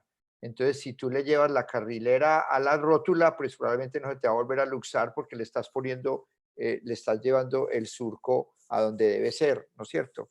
Sí. Yo pienso que este paciente tiene un problema torsional importante. Definitivamente. Inclusive hasta la torsión tibial externa, mejor dicho, este paciente tiene una malalineación miserable que llamamos, tiene una anteversión femoral con una torsión tibial externa, y eso hace que haya consecuencias sobre el recorrido patelar, definitivamente. Sin embargo, acá, doctor, yo le planteaba, dinámicamente, mire usted, en flexión, en extensión sin contracción 26, y mientras va flexionando, más bien va corrigiendo muy poco, pero lo va haciendo, hasta llegar a los 45 grados. Yo sí creo que eso pase porque es que de todas maneras la rótula intenta irse hacia el surco, entonces en la medida en que va flexionando ella se acomoda al surco, pero en la caminada normal ella está haciendo una versión femoral y con una torsión tibial que hace que definitivamente el recorrido patelar sea anormal en cada paso que ella dé, ¿no es cierto? Usted sí la puede ver estáticamente en su sitio, pero dinámicamente con esos valores que tenemos ahí de 34, 33 y de la torsión tibial externa 32, yo creo que estamos frente a una alteración torsional de toda la extremidad importante, y eso va, si solucionamos eso, probablemente mejoremos la salud de la patela. La pregunta ahí sería, ¿esperamos el momento que cierren todas sus fisis para hacer todas las osteotomías o es que las tratamos de inicio? No, se hacen desde el inicio porque es que las osteotomías no tienen que tomar la fisis. Usted se puede hacer la osteotomía subtrocantérica, la puede hacer con un clavo por encima de los 12 años, la puede hacer con un clavo intramedular y una osteotomía casi que metafisiaria y aficiaria en fémur. Y en la tibia nosotros hacemos la de rotación supramaleolar. Solamente la hacemos a nivel proximal cuando tenemos un varo con un TTG muy alterado, en la cual hacemos una osteotomía en L, ¿sí? Pero eso ya tiene que ser muy cerca de la madurez esquelética porque ahí está la tuberosidad. Entonces nosotros la hacemos a nivel supramaleolar tibial, ¿sí? Entonces no tocamos la fisis para nada. Entonces a cualquier edad realmente la pudiéramos hacer si hay una severa alteración torsional de la extremidad. Muy bien. Pero completamente de acuerdo con usted, doctor. Nosotros considerábamos que también era prudente, estamos a los 14 años de edad, prudente esperar un poco y tratar de manejar partes blandas. Y basándonos en eso, nos basamos en este árbol de decisiones de la Sociedad Francesa de Artroscopía, en la cual ellos nos plantean que cuando, a pesar que hay una distancia TGTT muy baja, cuando hay una inclinación rotuliana mayor de 20, los gestos deben ser en partes blandas, en los cuales tenemos que buscar la reconstrucción del ligamento patelo-femoral medial. Y eso fue lo que nos planteamos. Frente a esto, planteamos algunas alternativas, que es esta técnica de reconstrucción busca restituir el balance de los ligamentos perirrotulanos, y en estas podemos saber que existen tres tipos: las rígidas, semirrígidas y dinámicas. Cuando hablamos de las rígidas, son aquellas que se caracterizan porque van a utilizar tornillos tanto en la patela como en el punto denominado teóricamente isométrico. Hoy en día sabemos que no es cierto. Las semirrígidas, aquellas que van a utilizar solo el punto isométrico, el punto Scholem, y las dinámicas que no utilizan ningún implante en ningún lado. ¿Cómo decidir cuál usarla? A nuestro criterio, basándonos en la nutrición contral, la propiocepción y la vascularización. Este es el resultado, y esto va reforzando la pregunta que hacía Fede. ¿Qué pasa con esos pacientes en los cuales hay una gran destrucción, hay una inestabilidad de la rodilla y las dejamos que vaya madurando el esqueleto? Esto, vamos destruyendo nuestro cartílago. Estos son resultados de la artroscopía de esta paciente. ¿Esperamos a que termine de madurar esqueléticamente o buscamos hacer algo?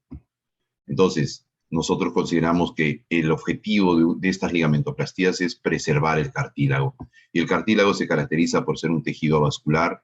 Su nutrición depende de la circulación subcondral. ¿Y cómo? Por difusión.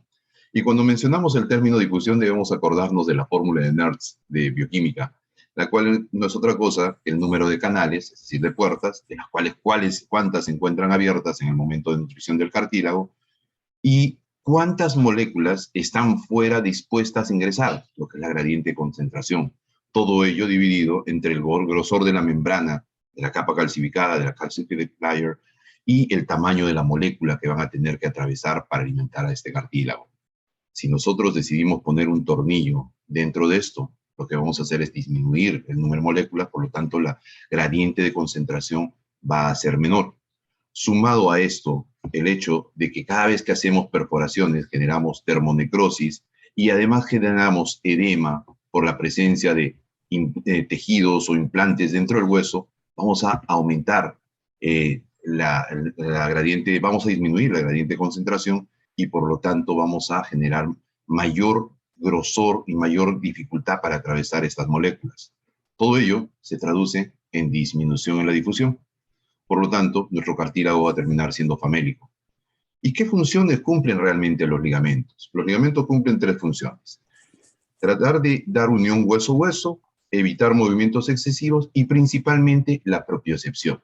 Existen dos tipos de fibras: las motoneuronas alfa, las extrafusales, y las motoneuronas gamma, las que son las intrafusales. Estas, unidas entre ellas, van a comunicarse con el sistema nervioso central y nos van a dar toda la movilidad de nuestro cuerpo. Pero no olvidemos que el ligamento patelofemoral medial es especial. Este termina hueso-hueso, pero hueso-tendón, con el famoso tendón cuadricipito patelar medial.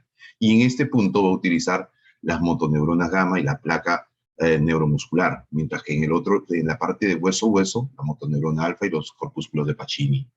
Para nosotros tener ese arte de poder caminar, tenemos la liberación desde el sarcolema de las moléculas de calcio, la movilización de las bandas H, las bandas Z, que van a actuar en una sola unidad.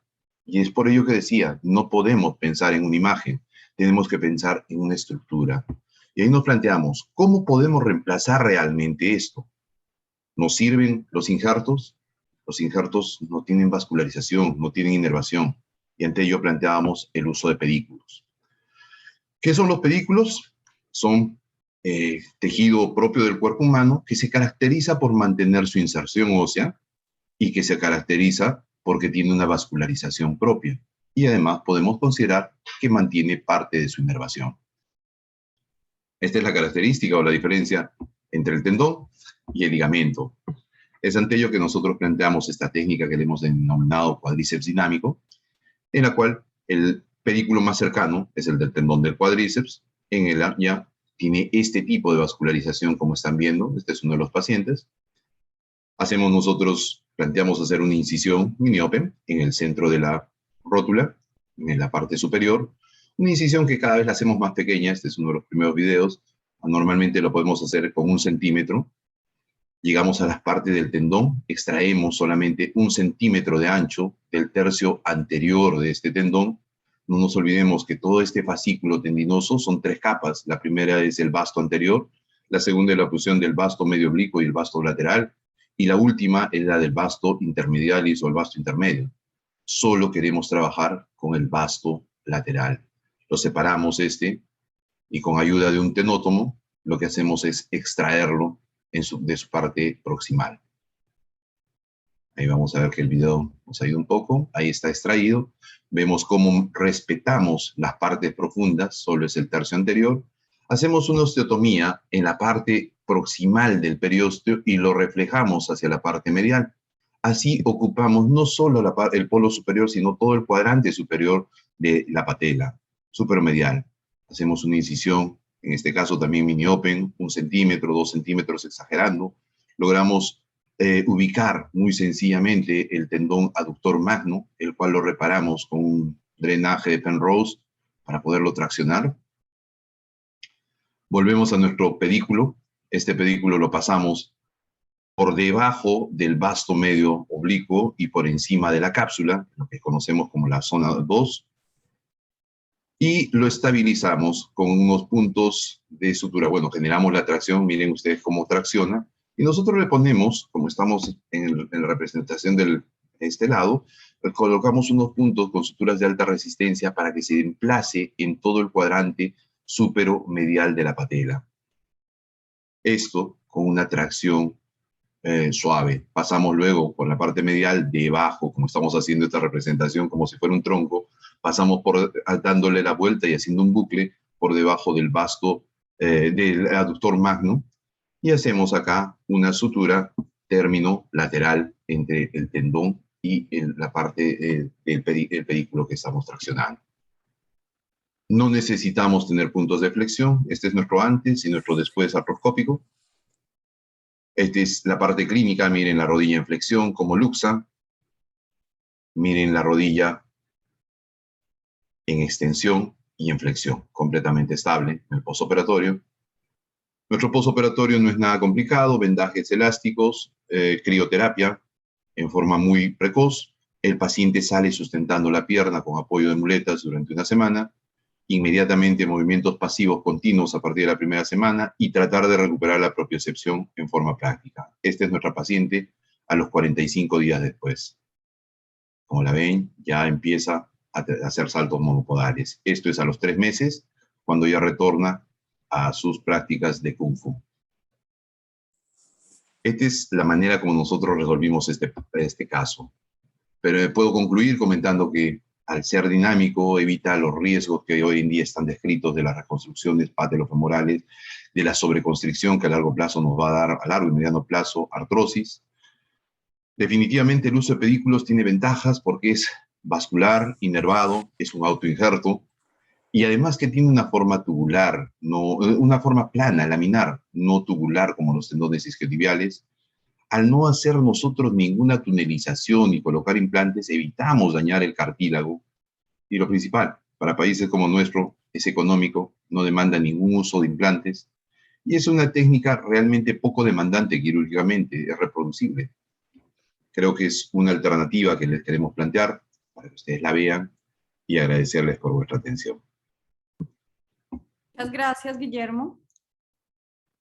Bueno, Juan Pablo, tú también haces una técnica dinámica, pero si haces túneles en la rótula, ¿cierto? Hago como un socket, como un túnel en el que se ancla y ahí lo suturo a los tejidos blandos, al periósteo.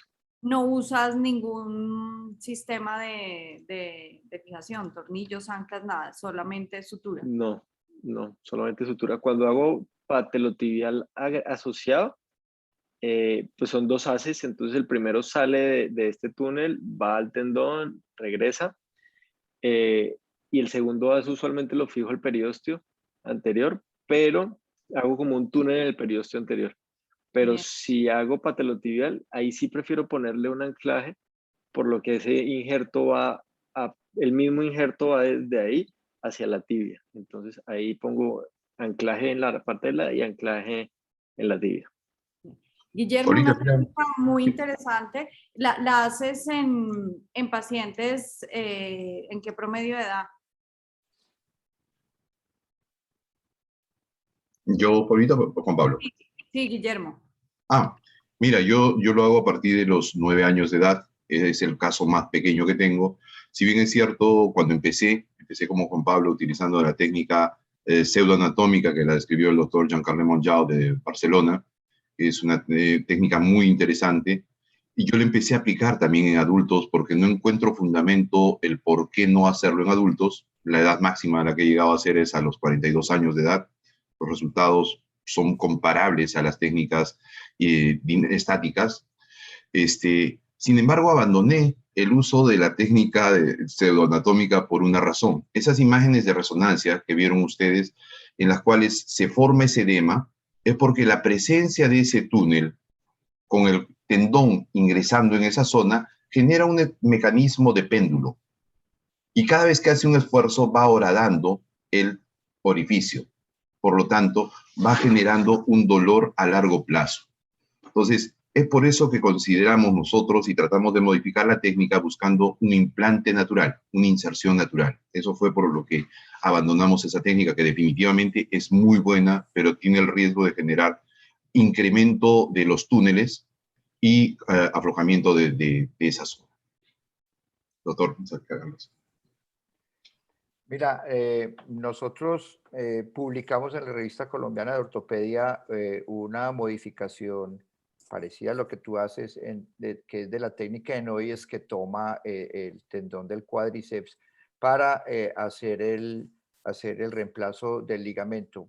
Pensando en lo mismo que tú piensas, es un injerto propio, es un autoinjerto, está vascularizado, da propiocepción. Sin embargo, la modificación de nosotros es que la inserción en la parte más medial ubicamos un punto por debajo, porque estamos hablando de esqueleto muy inmaduro.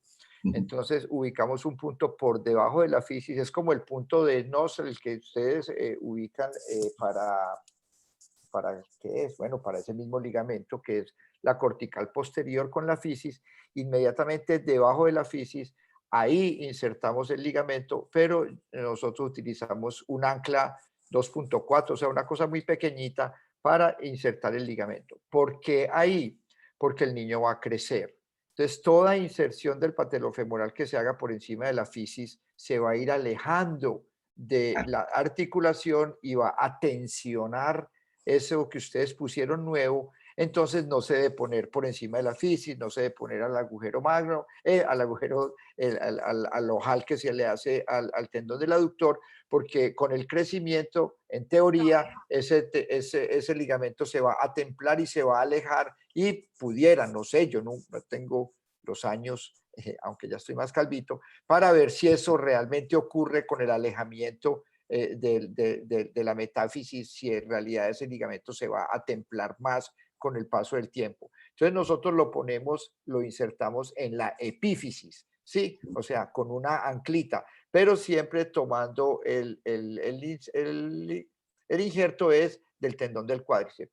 Me gusta de tu técnica es porque usas una incisión muy pequeñita, nosotros hacíamos una incisión gigantesca y exponíamos y volteábamos, pero me gusta que uno puede hacerlo con una incisión mucho más pequeña, tomar el injertico y llevarlo a la parte medial al mismo punto que les estoy diciendo, pero vuelvo y repito que es porque nosotros lo hacemos en fisis abierta. Vos probablemente lo estás haciendo en pacientes de 12, 14 años, donde ya probablemente esa tensión que va a hacer el ligamento fijado al tendón del aductor, pues probablemente no va a tener consecuencias porque ya no hay tiempo de que el crecimiento haga un gran desplazamiento. Es mi explicación teórica. Qué lindo, doctor, gracias. ¿Sí? Gracias, profe. Guillermo, muchísimas gracias. Una técnica interesante, como tú lo decías, Gracias, Paulita. muy lógica y reproducible. Bueno. Muy interesante, muchas gracias. Fede, último caso, nos quedan unos minutos para que podamos aprovechar lo que nos querías mostrar. Ahí va, ahora sí. Ahora sí, perfecto. Vamos, bueno, miremos rápido. Bueno, ¿qué creo yo que estamos haciendo mal? ¿Por qué lo bueno de haber hecho este webinar, no? ¿Qué fui aprendiendo en estos últimos 15, 20 años de ver 2 o 3 inestabilidades patelofemorales por semana? ¿Sí? ¿Qué creo que hice bien? ¿Qué creo que hice mal? aprendí un montón. Esto es lo que veía en los consultorios, era permanentemente ver casos así como los que están viendo ustedes en la pantalla, y me encontraba con esto. Tenía tantos pacientes que no llegaba, cuando venían al control postoperatorio, no llegaba a verlos de a uno porque estaban media hora, 40 minutos para intentar flexionar la rodilla. Los tenía que juntar de a tres. Así es la medicina, no digo que sea siempre la medicina así en Argentina, pero en este sistema de salud era así. Ahí empecé a entender por qué es considerado el Black Hole of Orthopedics, por qué es el agujero negro de la ortopedia.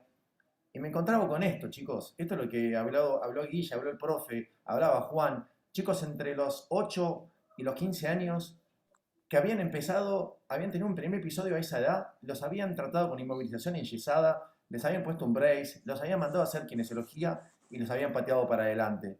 Entonces, vamos a ver este primer caso, ¿sí? Yo me manejo mucho, yo soy un argentino medio raro, no soy muy futbolista, tengo una madre peruana y un padre de origen alemán que había jugado al rugby, así que una mezcla, imagínense, pero no me gusta el fútbol. Lo mío es el rugby. Bueno, y como senior team physician de un equipo de rugby y como papá de chicos que juegan al rugby como ex jugador, me mandan todos los casos de los chicos que se lastiman y recibo un compañero mío del colegio que su hijo le había pasado algo en la rodilla. Entonces viene Mateito con 13 años, que básicamente se los resumo para ir rápido. Había sufrido un primer episodio de inestabilidad patelofemoral. Todos los síntomas, dolor en el patelofemoral medial, signo de aprensión o check brain test positivo o signo de la rienda positivo, o sea, se le iba la rótula, y le pido la resonancia y me encuentro con esto. Voy rápido para no marearlos, pero les hago la definición. Es una rótula de Weber tipo 3-4, una faceta medial bien vertical, una faceta lateral bien larga, o sea, es una rótula, es un lecho displásico, es una rótula displásica, ¿sí? Este caso, Paulita, cuando vino Bob Skenka acá a Argentina, cuando hizo el Traveling Fellow, él como Godfather, le digo, ¿usted qué hubiera hecho, profe? ¿Qué le hacía a este caso? Yo sigo para adelante, pero mirá, Juan, la tróclea de 157 grados, o sea, una tróclea, digamos, plana, pero no era alta. Algo estaba mal, ¿sí? Entonces, sigo de esta manera, digo, un TATTG que tampoco estaba tan alterado, pero ¿qué le hacen? Le ponen un brace, le hacen una TAT obviamente esqueléticamente inmaduro, le hacen una liberación rotuliana y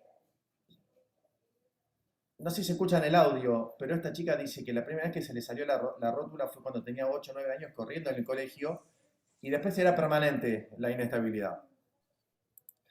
Entonces, digamos, básicamente, ¿qué fue lo que yo planeé? Y ya está lo controversial, porque Bob y todos los Traveling Fellow, yo creo que Juan, tú los conociste, Mark, me dice, no, yo les pongo un brace y no los opero, pero ¿ustedes qué le harían con ese lecho displásico?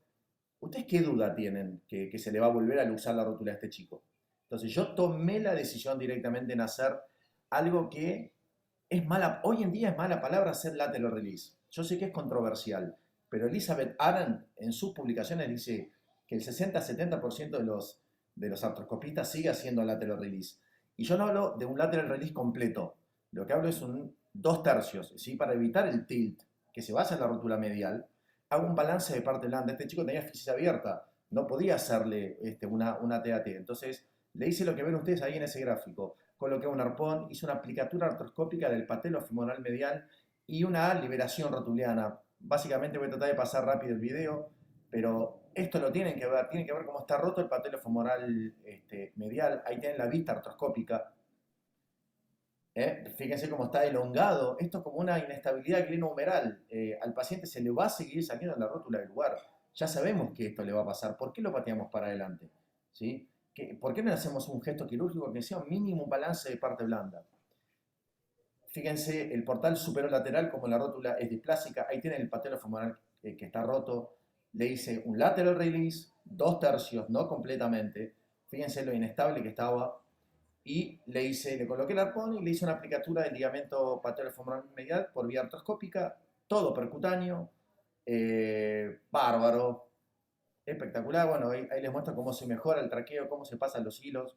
No quiero extenderme mucho en el tema del detalle técnico, pero yo hago mucha aplicatura del patelofemoral medial en estos casos. porque quiero guardarme el recto interno o el semitendinoso por si de grande tengo que hacerle algo a estos chicos. ¿Sí? Y ahí tienen la liberación. Pero voy directo, voy salteando porque semana 1, ahí tienen todo artroscópico, me encanta, mínimamente invasivo, bien artroscopista, bien, como digo yo, artroscopista de pura cepa, nací siendo artroscopista, voy a morir siendo artroscopista. Y entonces le digo, Bob, ¿te acuerdas que me habías dicho, no, yo le pongo un brace? Bueno, esta es la moraleja, que este chico 3 años después se luxa, pero se luxa la otra rótula, ¿sí? Ahí tienen, la izquierda fue la primera, y en la otra le hice exactamente lo mismo, pero ahí no termina este caso. Sigo. A los 2 años, empezamos a los 13, miren, 17 años, 2 años después, ¿qué terminé haciéndole? De la última que le había operado, donde no había colocado a tiempo la rótula en la tróclea, terminé haciéndole, obviamente, se volvió a luxar. Y terminé haciéndole una reanimación, pero en esqueleto maduro. No termina ahí la historia. Ahí tienen básicamente los valores. Sigo. Fíjense cómo logré colocar la rótula, ¿sí?, encima de la tróclea. Hubo una modificación, hubo una profundización. Este chico es bien chico de pandemia, es bien rugbyista, y el flaco me dice, yo voy a volver a jugar al rugby. Guille, ¿te acordás qué hacíamos si le decíamos o no, que jueguen o no jueguen? Le digo, Mate, discúlpame, pero vos te recomiendo que no vuelvas a jugar al rugby. Yo voy a volver a jugar al rugby, yo voy a volver a jugar al rugby. Y este chico arrancó de grande, fíjense ahí la incisión de la TAT, pegando saltos. Y esto vino hoy a verme al consultorio. Esto fue hace 2 semanas, él juega en la Unión de Rugby de Buenos Aires, que es una de las uniones más importantes acá en Argentina. Y esto, fíjense, este chico, ¿qué hubiera sido de la vida de él si no lo hubiéramos relineado de chico? ¿Sí? Este chico volvió a jugar al rugby, obviamente en contra de mis indicaciones. Y esto es otro caso que Santi Mayorano me parece uno de los casos más interesantes, y de hecho la historia continuó hasta la semana pasada. Este chico es lo que no tiene que pasar. Arrancó, esto es un video directamente para mostrarles. Santi arranca primer episodio de los 8 años, jugador de hockey. En Argentina, además de fútbol, es muy fuerte el rugby, muy fuerte el hockey sobre césped. Y primer episodio de este chico a los 8 años. La madre me decía que de chiquito, ¿sí?, se caía. Entonces el padre, profesor de educación física y entrenador de hockey, le seguía insistiendo de que jugara y que siguiera jugando. Y esto me trajo a los 16 años, Santi. Me dice, mira, doctor, me dijo que me tengo que ver con usted, que usted hace acá patología femoral. Fíjense, esa rótula está totalmente luxada. Ya tiene 16 años. ¿Qué le hago a Santi? Y la verdad que ya no había mucha opción en parte blanda. Fíjense, eso fue el día de la primera cirugía. Le hizo obviamente un tratamiento en adulto, una regeneración de la TAT. Pero ese caso yo me gustaba ponerlo porque es lo que creo que no tenemos que hacer. No podemos esperar a que un chico 8 años, o 9 años, o 10 años esté con una inestabilidad patolofemoral, porque obviamente el cartílago está destrozado. Ahí tienen, fíjense, el resultado final. ¿Sí? En la rodilla derecha fue exactamente lo mismo, pero cometí un error técnico, que es que no lo distalicé y no lo medialicé lo suficiente. Por eso hace 2 semanas la rodilla derecha la tuve que volver a revisar, obviamente en un procedimiento adulto. Pero, Guille, lidiamos con estos chicos fanáticos del deporte, amateur, no profesionales. Dice, yo voy a volver a jugar al hockey. Andaba bárbaro, espectacular, hasta que volvió a jugar. Volvió a jugar y la rodilla derecha, que yo no había distalizado lo suficiente, medializado lo suficiente, se volvió fíjense, usted ven esto y dice, no, este es un capo. Fíjense cómo puse la rótula arriba de la tróclea, pero no fue suficiente. Volvió a romper el patolofemoral medial y este chico se volvió a luxar. Bueno, ahora hace 2 semanas le hice una revisión de la TAT y unos puntos artroscópicos de plicatura del patolofemoral medial y anda bien, digamos, pero hace 2 semanas. Ahora, la izquierda anduvo impecable, ¿sí? Anduvo muy, muy bien. ¿Y por qué creo que esto no lo podemos dejar pasar por alto? Esto fue el día que mi papá era médico otorrino, él me dio el título, y ese día nosotros juramos el juramento hipocrático y nos comprometimos en hacer lo máximo que está en nuestro alcance para mejorar la vida y la calidad de vida de nuestros pacientes. Digo, ¿por qué somos negligentes en patología patellofemoral, en inestabilidad patellofemoral pediátrica? ¿Por qué hacemos esto? ¿Por qué recibimos la pelota y, bueno, como fanático del rugby, pongo este ejemplo de hacemos un drop, pateamos la pelota para adelante, venite cuando estés esqueléticamente maduro? Y yo creo que lo conozco a Russell, ¿sí? Charles Russell es considerado el padre de la embriología ortopédica. Y de esto no se mareen, pero aprendan lo siguiente. La rótula se origina del fémur distal. Es un esbozo por apoptosis, por muerte celular programada. Del extremo distal del fémur crece la rótula. Por eso es que cuando es displásica la rótula, es displásica también la tróclea. Por eso yo no estoy muy a favor de las trocleoplastías, porque vos vas a estar profundizando un surco donde en realidad hay una rótula que es displásica, pero digamos que algunos pacientes andan bien. Pero lo más interesante de esta diapositiva es que entiendan que la rótula se osifica primero y después la tróclea. Entonces, profe Carlos, si no yo pongo la rótula arriba de la tróclea, voy a poder, aunque sea, modificar el ángulo cartilaginoso. Si logro modificar el óseo, un crack, un capo, pero por lo menos el cartilaginoso tengo chances de poder modificarlo, pero ¿hasta qué edad? Entonces, tenemos que introducir este nuevo concepto de que la inestabilidad patellofemoral en chicos debe ser considerada tan grave como la displasia de cadera. ¿Sí? Nosotros hacemos screening de displasia de cadera. ¿Y por qué no lo hacemos de la patela? Y bueno, porque la incidencia es menor. Pero en este caso, que es muy interesante, donde hicieron realineación de pacientes con inestabilidad patellofemoral, fíjense que solamente lograban modificar el ángulo, digamos, la tróclea cartilaginosa y ósea en un paciente que tenía menos de 10 años. Cuanto antes la coloquemos arriba de la tróclea, antes vamos a poder lograr aplicar la ley que se llama ley de Wolf. ¿Qué es la ley de Wolf? Es lo que se hace con una displasia o una luxación congénita de cadera. Si yo no coloco el fémur en el acetábulo, ese acetábulo no se va a profundizar. Si hacemos una detección temprana, detectamos factores predisponentes y si los hay, aunque sea, intentamos modificarlos, realmente vamos a estar aplicando esa ley de Wolf. Y el profe Sarasa dijo que ¿cuántas patologías, por ejemplo, el reemplazo de rodilla y de cadera, básicamente, Paulita, tú lo sabes que lo haces, no hay mucha técnica, puede ser un supasto, etcétera, igual que el repaso total de cadera. Y en ALUX, y en patología patellofemoral, si existen tantas técnicas, claramente es porque no hay ninguna que sea la mejor. Y de eso nos habla de menos la carta, nos dice, cada paciente es distinto. Rodri Maestu y Jorge Batista hicieron este protocolo que es el que aplicamos nosotros de lo que es la TAT.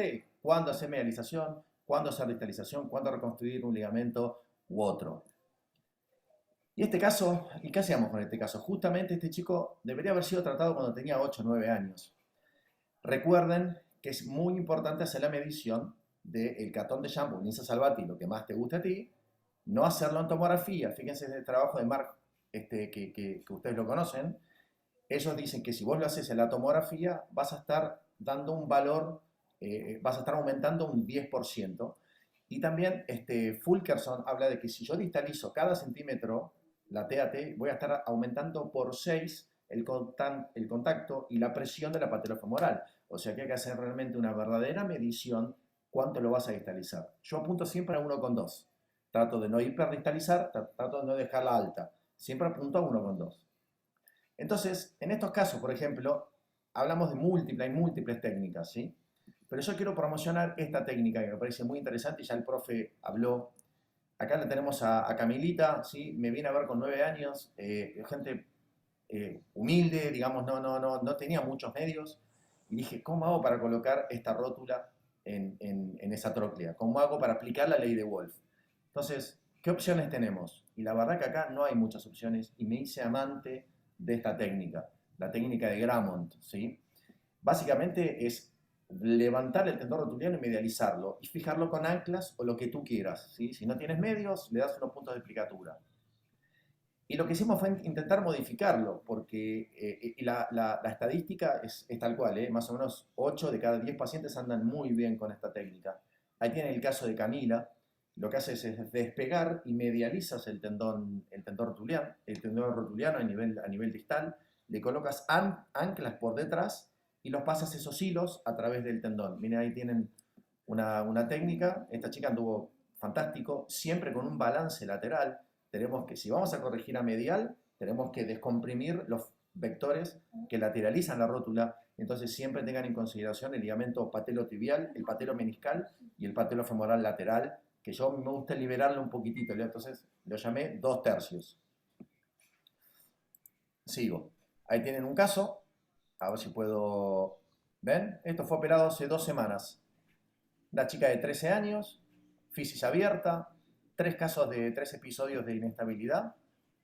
Entonces, ¿qué hago? Lo despegué, tomo la regla, hice bien el cálculo de cuánto tenía un TATTG de 19, 18, y ahí estoy haciendo la medición de la distalización.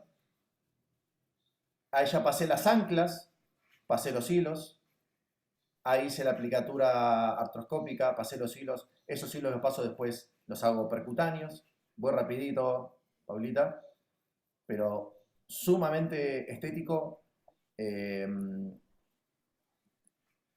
Y ahí tienen, lo mando al paciente a flexionar a la semana, ya está en flexión, no tengo miedo a que las anclas se suelten, no se sueltan, ¿sí? Ahí tiene el caso de Camila, ¿sí? Ahí tiene otro caso de Romo, Emiliano Romo, cómo logro colocar esa rótula arriba de la tróclea, ¿sí? Este chico, fui aprendiendo, que digo que también es lo que dijo el profe Sarasa, que también se puede distalizar un poco con esa técnica. O sea, le saqué el ángulo Q, pero me quedé quizá un poquito alto. Igual el chico anduvo muy bien, tuvo muy buenos resultados, volvió a jugar al básquet, ¿sí? Bueno, la conclusión es que es una técnica sencilla, muy reproducible. A mí me encanta la TAT en adultos. Pero ¿por qué no lo podemos hacer en chicos? Bueno, sí lo podemos hacer en chicos con esta técnica de Grammont. No he tenido recurvatum.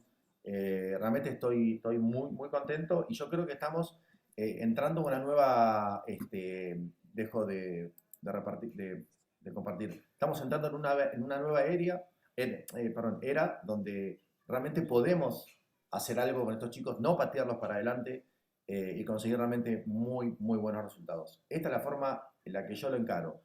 Llevo la rótula a la tróclea. Intento que haga una profundización. Si después lo tengo que revisar, lo reviso, ¿sí? Cuando ya es adulto. Pero por lo menos hago lo que intenta hacer también el profe Sarasa. Muchas gracias, Fede. De verdad, nada. muchísimas gracias porque aprendimos muchas cosas y empezamos a ver que es una patología que, como nosotros siempre lo hemos sabido, tiene tantos enfoques y tantas opciones para uno irse hacia allá y miren nada más, estamos 5 y cada uno ha pensado en una técnica diferente y cada uno ha mostrado cómo estabilizar la patela de una manera diferente. Y precisamente la idea del webinar y de tenerlos a todos ustedes era esa, mirar esas diferentes opciones que tenemos para manejar la patología y sobre todo en estos rangos de edad que es donde tenemos aún como las dudas. A veces nos sentimos muy tranquilos manejando el paciente adulto, pero en estos niños y adolescentes como que siempre se generan algunas no, muchas controversias. Rubén, ¿tú querías decir algo más del webinar? No, a todos, muchísimas gracias. Sí, quiero dejar algo que ya hace un tiempo venimos estudiando y el profe Sarasa lo acaba de decir, y es que empecemos a reflotar. Eso no es nuevo, ya lo dijo, 15, 18 años más o menos de los trabajos del doctor Teich, y ahora Ricardo Manilovkin ha reflotado todo eso con unos trabajos supremamente interesantes. Tengamos siempre presente, no olvidemos en nuestra valoración de los pacientes con patología patelofemoral, el plano transverso, ¿correcto? El fémur, la anteversión, la torsión tibial, creo que es fundamental como un mensaje muy importante que el doctor Sarasa deja. A todos, muchas gracias. Tuvimos un promedio de 114 asistentes. Un éxito, Paulita. Doctor Spickerman, muchísimas gracias. Doctor Guillermo, muchas gracias. Juan Pablo, profe Sarasa. Y bueno, hasta la próxima. Nos vemos el 30 de agosto. Muchísimas gracias a todos, de verdad. Nos quedan muchos webinars de patelofemoral por hacer. Este es un tema que no termina. pero bueno, toda esta cantidad de ideas y todo lo que aprendimos hoy, yo sé que nos van a hacer cada vez pensar más cuando tenemos frente a nosotros un paciente con una inestabilidad patellofemoral. De nuevo, muchísimas gracias, Guillermo, Carlos, Fede, Juan Pablo y a Rubencho por darnos la oportunidad de organizar este webinar. Un abrazo a todos, que descansen. Y a Federico y a Fede que Gracias. trabaja con rugby, con